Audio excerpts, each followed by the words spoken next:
On this episode of Restore America, two restorers fall in love with an abandoned house in Indiana and then fall for each other. Also, a Florida couple is bitten by the restoration bug as they start their 8th in one neighborhood. And in Texas, an actor decides the show must go on for an historic theater. All this and more on this episode of Restore America.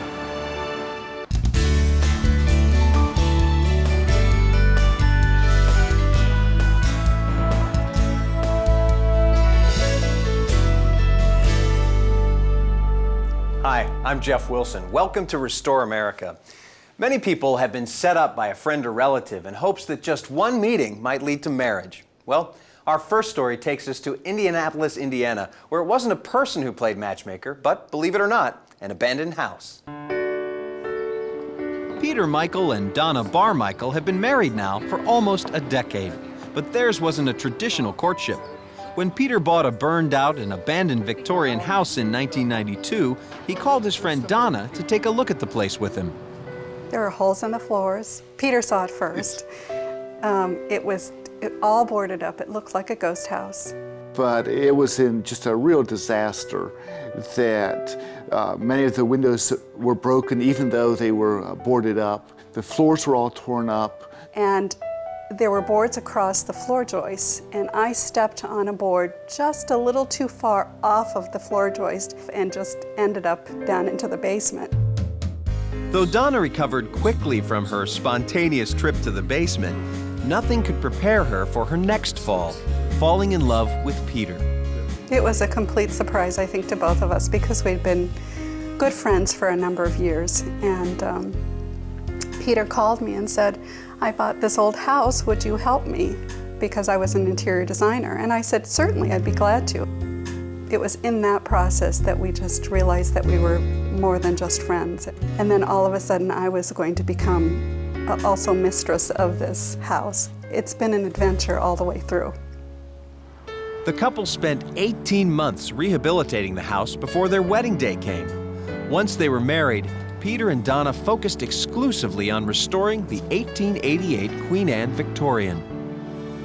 When we purchased the house, the railing and the balusters were not here, and so we had to guess what was here originally. We could tell on the height because of the ghost that was here on the fence, the post. But on the balusters, we had to come up with something that was typical of the house. So we found these, they were the right height, and now that they're up, we think, hey, this looks just like they were always here. The Michaels also repaired damaged siding and replaced broken windows before they took the restoration inside. Because the 100-year-old house had been abandoned, Peter and Donna found that what wasn't damaged by fire had most likely been stolen. That appeared to be the case with the home's main staircase. The staircase had the balusters at the top, but the lower section didn't have anything. It was just the stairs, that was it. There was just nothing there, and it was such a shame because I'm sure it was an absolutely gorgeous part of the house. So with the balusters missing and the railing missing, had to have those balusters turned. We found an antique banister that was pretty close to the banisters that were on the middle and the upper level. So it all came together, and it looks like it was there originally. Most people don't know that a large section of it was replaced. Just as most people can't tell that the staircase has been largely recreated, visitors are also unaware of what had to be replaced in the music room, probably because the Michaels went to such lengths to restore it. The hardwood floors in the music room had so many holes in them, including holes in what was the decorative border around the edge of the music room, that what we did is we pulled up the decorative borders as much as possible intact and send it off to a wood flooring company who replicated the borders for us. And then we relayed them, and they're just beautiful. We're really pleased with them. Room by room, Peter and Donna set out to return their new house to its Victorian-era grandeur. One of the most meticulous and time-consuming projects is rebuilding the decorative molding above doors and windows, especially corner head blocks. A self-taught artisan, Peter tackled the project with great patience. The house had just really attractive head blocks, or at least it did originally, but most of them were gone. I've been slowly recarving the head blocks. It's been a long process. It takes me about 6 to maybe 8 hours per head block to recarve the oak leaf pattern that is in them. There were 45, I believe, 44 or 45 in the whole downstairs area, and we had 5 of the originals left in the house, so he has to carve about 40. Peter Michael and Donna Barmichael have spent the last decade restoring the 3,900 square foot Victorian house. With only a couple of rooms to go, they enjoy looking back on a great adventure. This house has ended up really completely changing my whole life. Partly, I've been so busy with working, restoring the house, and now having this wonderful house that really delighted with. But then also, through the whole process, Donna and I ended up getting together, and so not only did I end up with a house, but also with a wife. So it's been Now he's gonna make me cry. It's been a delightful time. We often are out with friends, and they often get out pictures of their family members, babies, friends. Instead of doing that, we always pull out the picture of our house because it is our baby. Coming up, a Florida historic district welcomes new neighbors whose vision of restoration is showing up everywhere. We see a great future for our entire community, and we wouldn't trade it for the world. When Restore America continues.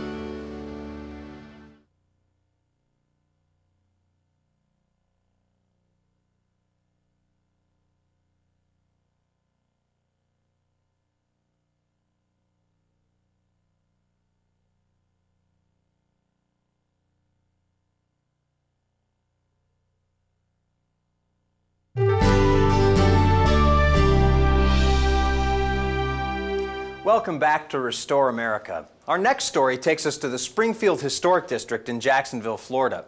That's where one truly amazing couple has restored 8 homes in their own neighborhood and have helped on dozens of others. And you guessed it, they don't have any plans to stop until their entire neighborhood is also restored. Phil and Lisa Neary moved to Springfield in 1985. Their neighbors credit them as the main reason the neighborhood is experiencing a restoration revival. Though the Nearys have restored several homes themselves, their current home is the one they call a keeper. But it didn't always look this good. The grocery list of things that needed to be done on this house were absolutely huge. The wraparound porch was enclosed. The paint job was 20 years old. The interior of the house had vinyl flooring down everywhere, paneling in some of the rooms, fuse box instead of switches. It was just enormous. Everything needed upgrading. When I first saw the house, the porch was closed in, the awning was on the house, and despite all of that, we could see the true beauty of the house and knew that it would be beautiful after we restored it. The Nearys purchased the 2,700 square foot home in 1988. The house was almost 100 years old, and it showed. Phil and Lisa had their work cut out for them. When we first purchased the house, the entire wraparound porch had been enclosed and converted into 2 bedrooms. When we opened the front porch, we discovered, and we were very excited that there were columns still inside the wall, you could see them, but we discovered that they had been axed on one side. That was a big disappointment, but we found some columns that were from another house that was being demolished, and Phil installed those columns on the front porch, and they matched the other ones identically. There was tile that was poured into concrete all over the front porch. We knew we had to remove it, and so we got sledgehammers and we just pounded on it, and it finally started to come up, and we were just ecstatic to find out that the original flooring was still underneath all of this concrete and tile. We had to sand it down and pull out all the nails from the wire lath that was holding the concrete in place, and then of course paint them, but they came up really nice. The couple then tackled the home's original wood siding. They worked particularly hard to preserve each and every piece of wood that had been damaged through the years. Then, these restoration veterans brought their skills and patience inside. I think one of the biggest challenges was the floors. All of the floors were glued down linoleum, and we had to literally chip it off inch by inch to find the heart pine floors underneath. Of course, then we had to sand the floors down and polyurethane them, and now they're just gorgeous. They're a highlight of the house. In addition to the floors needing restoration throughout the house, all of the home's heart of pine woodwork needed some tender, loving care. In this house, there was a lot of wood, moldings and fireplace mantels, things of that nature in the house. Plus, we have 3 sets of pocket doors, which are 7 foot tall. And all of these wood surfaces had to be redone. Restoring the wood is a very meticulous process because you don't want to damage the wood, but you want to get the materials off the surface of it. But it is an extremely dirty, messy job. I always think that that's one of the first things you should do when you're restoring a house, is to attack the messy jobs such as that. And once Phil and Lisa got the messy jobs out of the way, what came next? Leveling out the walls. The walls were in a variety of shapes. They had hard, rough finishes on some. Many were cracked. Some had sand in plaster, and they were all different colors. All of that had to be removed before we skimmed the walls and refinished them. My wife picked the wallpaper for the house, and she went to great lengths to go through Victorian books of what might have been here. And so my wife, and I'm very proud of her, she did a great job in picking the wallpapers for the house. And what reward did Lisa get for doing such a great job on the wallpaper? A kitchen. Not this kitchen. This was her temporary kitchen for a whole year until this one was completed. One that blends beautifully into the history and design of the house. Now, Phil and Lisa might be done with their kitchen, and they might even be done with this house, but they're not done with restoration. They already have this dilapidated 1906 house they hope to restore and sell to future Springfield neighbors. It's very important to save this neighborhood. This is old Florida, and there isn't much of old Florida left. It's very important to Jacksonville, it's very important to the community, and it's very important to Phil and I. Everything we've done to this house has been worth it. It's not just the feeling of saving history and being part of a community, but this is a place where my wife and I are very comfortable in living, and we see a great future for our entire community, and we wouldn't trade it for the world.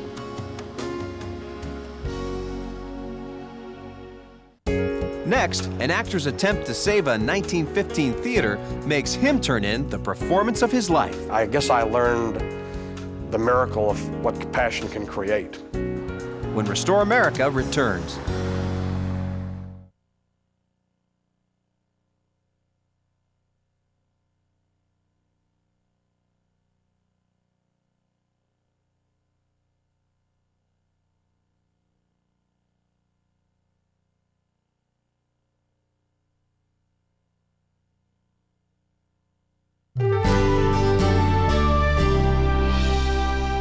Welcome back to Restore America. I'm Jeff Wilson. Picture it, Texas, 1975. An actor visits Austin's oldest theater and learns that it faces demolition. He becomes its biggest advocate for restoration and devotes most of his time and energy into bringing the once grand venue back to its glory. In the process, the theater and his life are forever changed. John Bernardoni has always had a love for the theater. Shakespeare may have written All the World's a Stage, but John Bernardoni lived it. No matter what city he was performing in, John felt right at home as long as he was acting. By the mid-1970s, he was living in Austin, and the local Paramount Theatre was in trouble. At the time, of course, the Paramount was not in good shape at all. But if you find a Hope Diamond in the dirt, it's easier to polish it off than it is to try to find another Hope Diamond. John's attitude about polishing this dusty diamond prompted him to lease the theater with a vision of restoring it. But the Paramount had been altered several times and was left with a lot of problems. During the movie days, they had totally revamped the theater and had done things, taken off the opera boxes. The plaster had, just through age, had started cracking, just disrepaired and hadn't been kept up to any of the grand days during when it was built. Undaunted, John continued with his plans. With Catherine's help, they set out to restore the once grand 1915 Paramount Theatre. The night before John took over the lease and started the restoration, he pulled on a rope behind the stage and couldn't believe his eyes. And here we were presented with the original painted pastoral fire curtain that was put in 1915, and it was as though it was brand new because it had never seen the light of day, so therefore it really hadn't discolored. And it was one of those things that you never think that you're going to find, and it was just a wonderful jewel to come upon. John and Catherine were more sure than ever that he had made the right decision. With an added spring in their step, they began the restoration. The marquee has been replaced several times over the years, and it's gone through several phases and disrepair. So during the research phase in the 70s, we looked back at all the original photographs and tried to return it to this original phase. We went through, actually built and installed more than one marquee to get back to what we wanted, and what we have now is finally the great marquee that we need on the Paramount. But it took a lot of research and it took more than one application. The marquee was essential to reclaiming the former glory of the Paramount's facade. But inside, the most important and most time-consuming project lay ahead, replacing what made the theater a true theater, its opera boxes. We found an old photograph of the theater that showed opera boxes, 6, 3 on each side, but when we took the theater over, they were not here. And it was a tremendous task, as you can imagine, to go back and put steel in this theater in the proper configuration. But more importantly was finding somebody who actually was a plaster artisan who could come in here and duplicate what was there around this steel membrane. And we found this man who was like 82 years old, and this guy was a wizard with plaster. He went all over the theater. He made molds of all the various configurations and the looks and the types of plasters. This went on for like, 8 months or something. But he absolutely nailed perfectly the boxes as they were, and here they are today. That same craftsman recreated hundreds of plaster details throughout the theater that had been lost over the years.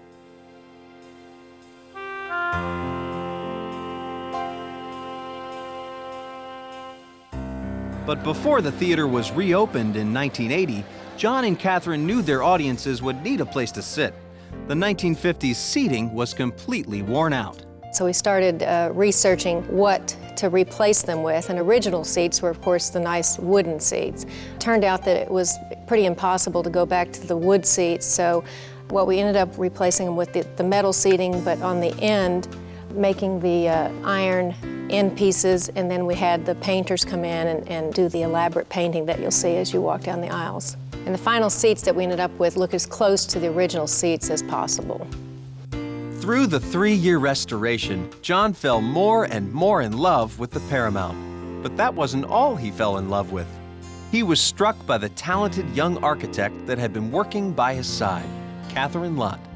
I called her and I said, you want to go out, and it took a while for her to kind of warm up to the idea. But eventually, we were married in Rome at St. Peter's, and we've been married for 20 years. We have a son named Rocco. And I guess that may be the biggest gift of all that I got out of the deal. Working on the Paramount Theatre was one of the really most exciting projects of my architectural career. Not only did I get to participate in restoring one of the most wonderful theaters in the Southwest, I also got to meet the man of my life.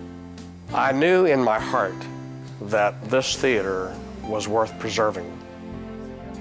And it's a tremendous historical legacy for Austin and the capital of Texas. You cannot build another Paramount Theater. I do believe that no one will ever let this theater go down again. Coming up, a forgotten home to some of Hollywood's first stars shines again, next on Restore America. For questions or comments, please write to Restore America, care of HGTV, Box 50970, Knoxville, Tennessee 37950. And please be sure to include the episode number and your daytime phone number.